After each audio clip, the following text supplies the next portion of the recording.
জুলাই শহীদের স্মরণে সারা দেশে পালিত হচ্ছে রাষ্ট্রীয় শোক। আবু সাঈদের প্রথম মৃত্যুবার্ষিকীতে কবর জিয়ারত ও শ্রদ্ধা নিবেদন। রমজানের আগে নির্বাচন চাইলেন রিজভী। আইন শৃঙ্খলার অবনতি, ভোট পেছানোর ষড়যন্ত্র, অভিযোগ ডক্টর জাহিদের। ঐক্যমত্য কমিশন ব্যর্থ হলে তা হবে সবার ব্যর্থতা, বললেন আলী রিয়াজ। সম্মিলিতভাবে জাতীয় সনদ তৈরির আহ্বান।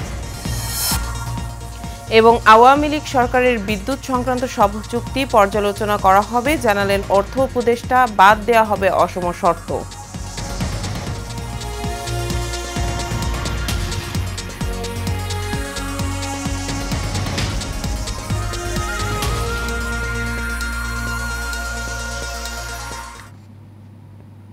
স্বাগত এশিয়ান নিউজে। এতক্ষণ শুনছিলেন বিআরবি কেবল ইন্ডাস্ট্রিজ লিমিটেড সংবাদ শিরোনাম। এবার বিস্তারিত। ছাত্র জনতার গণ অভ্যুত্থানের স্মৃতিকে স্মরণ করে পালিত হচ্ছে জুলাই শহীদ দিবস। রাষ্ট্রীয়ভাবে আজ সারা দেশে শোক পালন করা হচ্ছে। এ উপলক্ষে বুধবার দেশের সব সরকারি, আধা সরকারি ও স্বায়ত্তশাসিত প্রতিষ্ঠান এবং শিক্ষা প্রতিষ্ঠান সহ সব সরকারি ও বেসরকারিভাবে ভবন এবং বিদেশে বাংলাদেশ মিশনগুলোতে জাতীয় পতাকা অর্ধনমিত থাকবে। একই সঙ্গে শহীদদের আত্মার মাগফিরাতে দেশের সব মসজিদে বিশেষ দোয়া অনুষ্ঠিত হবে এবং অন্যান্য ধর্মীয় প্রতিষ্ঠানে তাদের বিশেষ প্রার্থনার আয়োজন করা হবে। দিবসটি উপলক্ষে আন্দোলনের প্রথম শহীদ আবু সাঈদের কবর জিয়ারত করে সর্বস্তরের মানুষ। এরপর শ্রদ্ধা নিবেদন করে বিভিন্ন শ্রেণী পেশার মানুষ।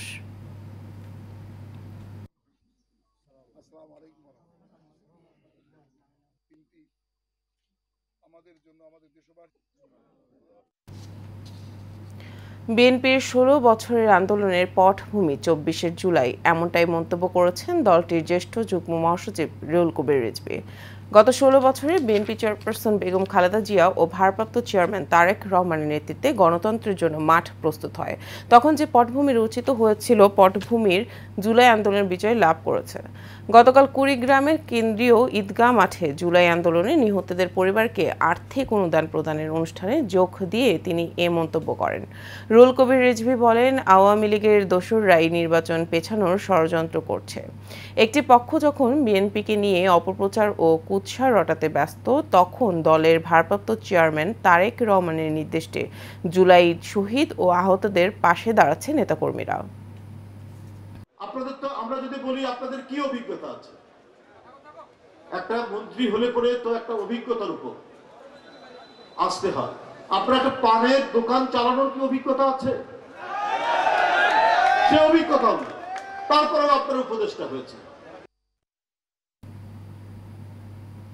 সারা দেশে আইন শৃঙ্খলা পরিস্থিতির অবনতি ঘটিয়ে নির্বাচন পেছানোর ষড়যন্ত্র করছে বলে মন্তব্য করেছেন বিএনপির স্থায়ী কমিটির সদস্য doctor AZM Zahid Hossain.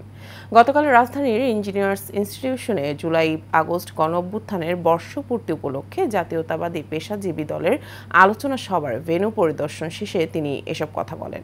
Doctor Zahid আরও বলেন, কে কাকে লাল কার্ড দেখাবে তা ঠিক করবে জনগণ। কে কি বলেছে তার ভিত্তিতে বাংলাদেশ জাতীয়তাবাদী দল আদৌ কোনো আলোচনা বা সমালোচনার প্রয়োজন মনে করে না। বিএনপি কখনো অন্যায়কে প্রশ্রয় বা সমর্থন দেয় না। অপরাধীদের বিচার চায় বিএনপি। দেশের প্রচলিত আইন অনুযায়ী বিচার হোক, এটাই বিএনপির অবস্থান। বিএনপি কোনো মব সন্ত্রাস চায় না বলেও উল্লেখ করেন ডক্টর জাহিদ। জাতীয়তাবাদী দলে আদৌ সমালোচনা করার কোনো আলোচনা করার প্রয়োজন আমরা অনুভব করি। রাজনৈতিক দলগুলোর সঙ্গে প্রাথমিক পর্যায়ের প্রত্যাশিত অগ্রগতি না হলেও আগামী সপ্তাহের মধ্যে কিছু বিষয়ে চূড়ান্ত সিদ্ধান্তে পৌঁছাবে জাতীয় ঐক্যমত্য কমিশন। ঢাকায় ফরেন সার্ভিস একাডেমিতে জাতীয় ঐক্যমত্য কমিশনের সঙ্গে রাজনৈতিক দলগুলোর দ্বিতীয় পর্যায়ে 14তম দিনের আলোচনার শুরুতে এসব কথা বলেন কমিশনের সহসভাপতি অধ্যাপক আলী রিয়াজ। তিনি বলেন, এখনও যেসব বিষয়ে মতভিন্নতা রয়েছে তা নিয়ে স্বল্প সময়ের মধ্যে সিদ্ধান্ত নিতে হবে। সম্মিলিতভাবে জাতীয় সনদ তৈরির আহ্বানও জানান তিনি। তিনি সুস্পষ্টভাবে বলেন, কমিশনের ব্যর্থতা মানে সবার ব্যর্থতা। গত এই আলোচনার মধ্যে আপনারা দেখিয়েছেন, সেটা আপনারা অব্যাহত রাখবেন আশা করি। কিন্তু সময়ের স্বল্পতাটা বিবেচনাটা করুন, যাতে করে আমরা খুব দ্রুত জুলাই মাসের মধ্যেই একটা জাতীয় সনদ প্রণয়ন করতে পারি। মৌলিক বিষয়গুলোকে যেন এই জাতীয় সনদে সকলের বা অধিকাংশের বা যতদূর সম্ভব সকলের মতামতের মধ্যে দিয়ে আমরা এক জায়গায় আসতে পারি। ক্ষমতাচ্যুত আওয়ামী লীগ সরকারের সময়ে হওয়া বিদ্যুৎ সংক্রান্ত সব ধরনের চুক্তি পর্যালোচনা করা হবে বলে জানিয়েছেন অর্থ উপদেষ্টা ডক্টর সালেউদ্দিন আহমেদ। গতকাল সচিবালয়ে সরকারি ক্রয় সংক্রান্ত বৈঠক শেষে সাংবাদিকদের তিনি একথা জানান। অর্থ উপদেষ্টা বলেন, আগের সরকারের সময়ে হওয়া বিদ্যুৎ সংক্রান্ত সব ধরনের চুক্তি পর্যালোচনা করা হবে। এ সময় তিনি আরও জানান, জুলাই স্মৃতি জাদুঘর উদ্বোধন করা হবে আগামী 5 আগস্ট। এর নির্মাণ ব্যয়ের অনুমোদন দেওয়া হয়েছে।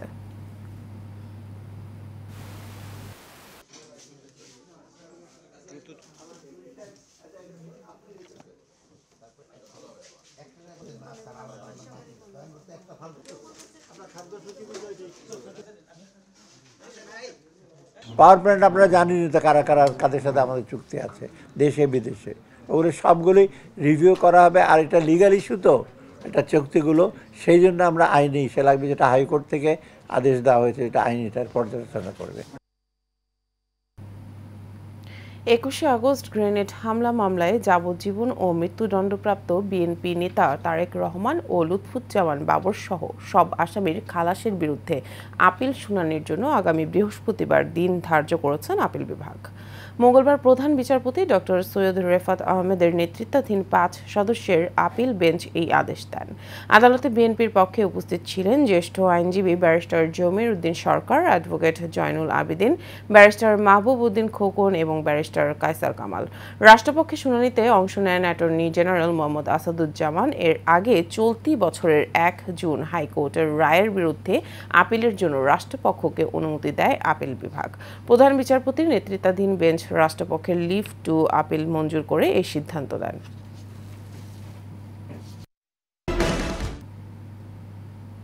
পল্লী বিদ্যুৎ সমিতির নিয়োজিত ঠিকাদারি প্রতিষ্ঠানের কাজের 80% রেট শিডিউল বৃদ্ধির দাবিতে খুলনায় মানববন্ধন কর্মসূচি পালিত হয়েছে। মঙ্গলবার সকালে খুলনা পল্লী বিদ্যুৎ সমিতির ভবনের সামনে এই কর্মসূচি পালিত হয়। কেন্দ্রীয় কর্মসূচির অংশ হিসেবে খুলনা পল্লী বিদ্যুৎ মিনি ঠিকাদার কল্যাণ সমিতি মানববন্ধন কর্মসূচির আয়োজন করে। মানববন্ধন চলাকালে এক সভা অনুষ্ঠিত হয়। অনুষ্ঠানে সভাপতিত্ব করেন সংগঠনের প্রধান উপদেষ্টা মোহাম্মদ শাহিদুর রহমান মনি, সাধারণ সম্পাদক মোহাম্মদ ইমরান বিশ্বাস সহ সভাপতি নৃপেন মণ্ডল ও কোষাধ্যক্ষ মোহাম্মদ নাজমুল আলম। বিএনপির ভারপ্রাপ্ত চেয়ারম্যান তারেক রহমানের বিরুদ্ধে অপপ্রচার, চাঁদাবাজি ও আইন শৃঙ্খলার অবনতির প্রতিবাদে নরসিংদীর 5 দোনায় শোডাউন ও বিক্ষোভ সমাবেশ করেছে নেতাকর্মীরা। সোমবার বিকালে নরসিংদী সদর থানা মুক্তিযোদ্ধা প্রজন্ম দলের সাবেক সভাপতি মোসাদ্দেক হোসেন প্রধানের নেতৃত্বে গাড়ি ও মোটরসাইকেলের শোডাউনের মাধ্যমে এই কর্মসূচি অনুষ্ঠিত হয়। এ সময় উপস্থিত ছিলেন নরসিংদী জেলা যুবদলের সদস্য শাহাদাত হোসেন লাভলু, মাধবদী থানা তরুণ দলের সাধারণ সম্পাদক সাব্বির হোসেন, 5 দোনা ইউনিয়ন ছাত্রদল নেতা আবু হানিফ চৌধুরী এনি, আসলাম মিয়া, যুবদল নেতা রফিকুল ইসলাম সহ আরও অনেকে।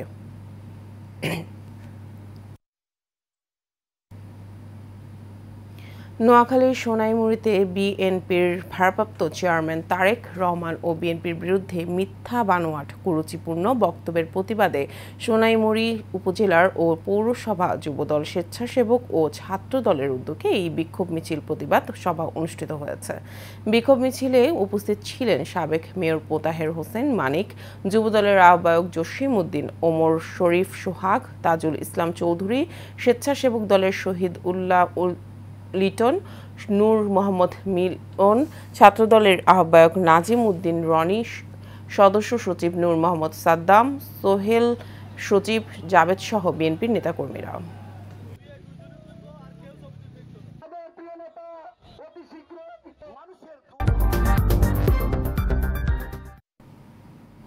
এবার চট্টগ্রাম সংবাদ। সড়ক পরিবহন আইন সংশোধন সহ 4 দাবিতে আগামী 22 জুলাই চট্টগ্রামে গণ ও পণ্য পরিবহন ধর্মঘটের ডাক দিয়েছে বৃহত্তর চট্টগ্রাম গণপরিবহন মালিক ফেডারেশন। মঙ্গলবার দুপুরে চট্টগ্রাম প্রেস ক্লাবে সংবাদ সম্মেলনে এ ঘোষণা দেন বৃহত্তর চট্টগ্রাম গণ ও পণ্য পরিবহন মালিক ফেডারেশনের আহ্বায়ক মোরশেদুল আলম কাদেরী ও সদস্য সচিব হুমায়ুন কবির সোহেল। সংবাদ সম্মেলনে আকস্মিকভাবে ঘোষিত যানবাহনের ইকোনমিক লাইফ মেয়াদ পুনর্বিন্যাস বর্ধিত অগ্রিম আয়কর প্রত্যাহার এবং বিআরটিআর ফিটনেস কার্যক্রম বেসরকারি প্রতিষ্ঠানের কাছে হস্তান্তরের উদ্যোগে বন্ধের দাবি জানান হয়। দর্শক, সংবাদের শুরুতেই বলছিলাম জুলাই শহীদদের স্মরণে সারা দেশে পালিত হচ্ছে জাতীয় শোক। এই বিষয়ে কথা বলতে আমাদের সাথে সরাসরি পঞ্চগড় থেকে যুক্ত হচ্ছে রংপুর পীরগঞ্জের শহীদ আবু সাঈদের বাড়ি থেকে যুক্ত হচ্ছেন আমাদের সহকর্মী মিনহাজুল ইসলাম মিলন। মিলন, আপনি কি শুনতে পাচ্ছেন? জুলাই শহীদ দিবস উপলক্ষে আবু সাঈদের বাড়িতে কি কর্মসূচি চলছে আমাদের জানাবেন।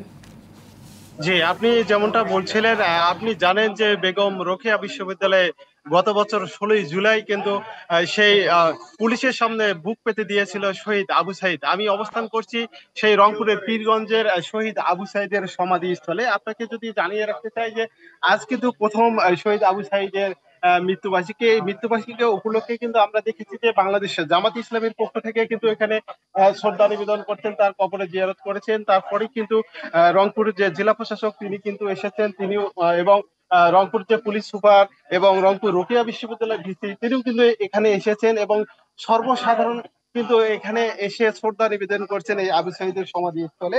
আরেকটি বিষয় জানিয়ে রাখতে চাই যে আবু সাঈদের পরিবারের সঙ্গে আমি কথা বলেছি, তারা যেটা জানিয়েছে যে আবু সাঈদ হত্যা মামলাটি যেন দ্রুত বিচার করা হয় এবং যারাই দোষী আছে তাদেরকে বিচারের আওতায় এনে কিন্তু বিচার করতে হবে, এমনটাই কিন্তু জানিয়েছে।